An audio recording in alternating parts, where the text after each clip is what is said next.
میں نے اس کی طرف کوئی دھیان نہ دیا۔ گھر میں جتنے پیسے بھی میں دیتی، میری ماں ان پیسوں سے اس کا سامان لے آتی۔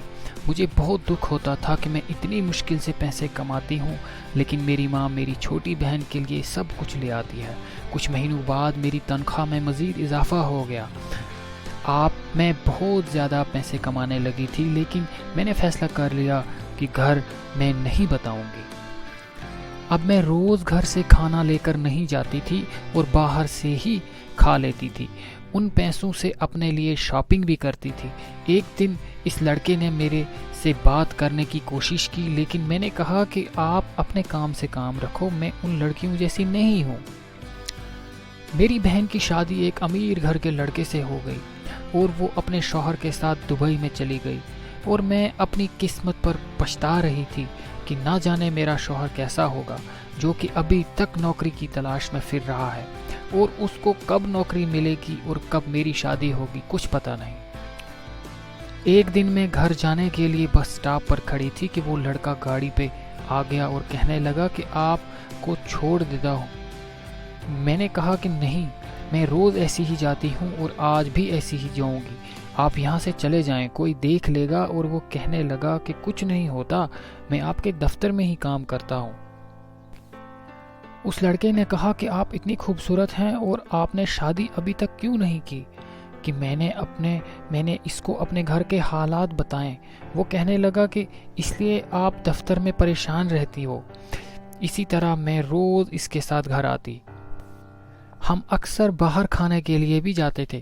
میری دوستی اس لڑکے کے ساتھ ہو چکی تھی۔ وہ کہنے لگا تھا کہ میرے ماں باپ فوت ہو چکے ہیں، گھر میں اکیلا ہی رہتا ہوں۔ ایک دن میں اس لڑکے کو اپنے ساتھ اپنے گھر لے گئی اور اپنے ماں باپ کے ساتھ ملوایا۔ میرے ماں باپ اس کو دیکھ کر بہت خوش ہوئے، کیونکہ وہ ایک اچھے خاندان سے تعلق رکھتا تھا۔ میں نے کہا کہ بابا، یہ میرے دفتر میں کام کرتا ہے اور میں روز اسی کے ساتھ گھر آتی ہوں۔ اس لڑکے نے کہا کہ کیا آپ میرے ساتھ شادی کر سکتی ہیں؟ میں نے کہا نہیں، میری منگنی ہو چکی ہے اور میرے شوہر کو نوکری کی تلاش ہے۔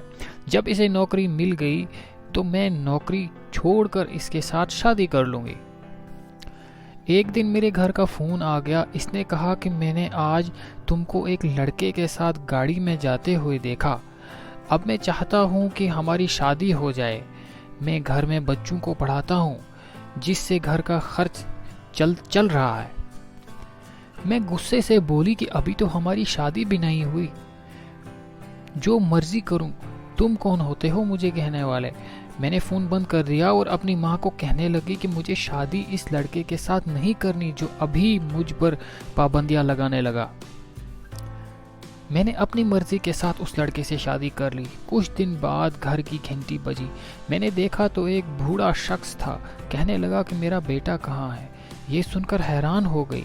میں نے کہا یہ آپ کے بیٹے کا گھر نہیں ہے۔ وہ کہنے لگا کہ یہ میرے بیٹے کا گھر ہے، تم کون ہو؟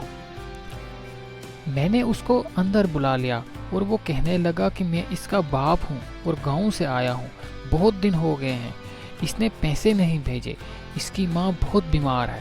میں نے پھر کہا کہ میں نے آپ کے بیٹے سے شادی کر لی ہے، میں آپ کی بہو ہوں۔ وہ یہ سن کر بہت خوش ہوئے۔ میں نے پھر کچھ پیسے دیے اور کہا کہ ماں کو میرا سلام کہنا، اور وہ چلے گئے۔ تھوڑی دیر بعد میرا شوہر گھر آیا تو میں نے پوچھا کہ آپ کے والد کہاں ہیں؟ وہ کہنے لگے کہ تم پاگل ہو گئی ہو، وہ تو مر چکے ہیں۔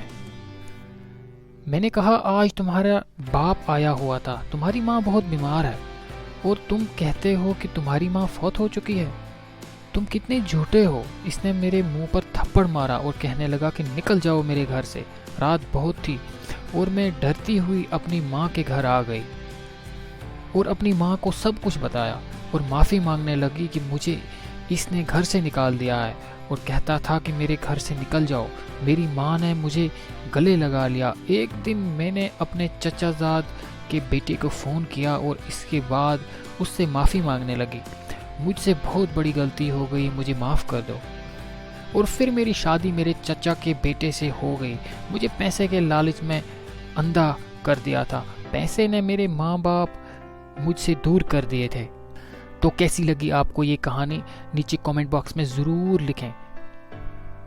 اگر آپ کو لگتا ہے کہ یہ ویڈیو اچھی ہے، یہ کہانی اچھی ہے، تو پلیز ہمارے فیس بک پیج کو لائک کریں اور ہمارے یوٹیوب چینل کو سبسکرائب کریں۔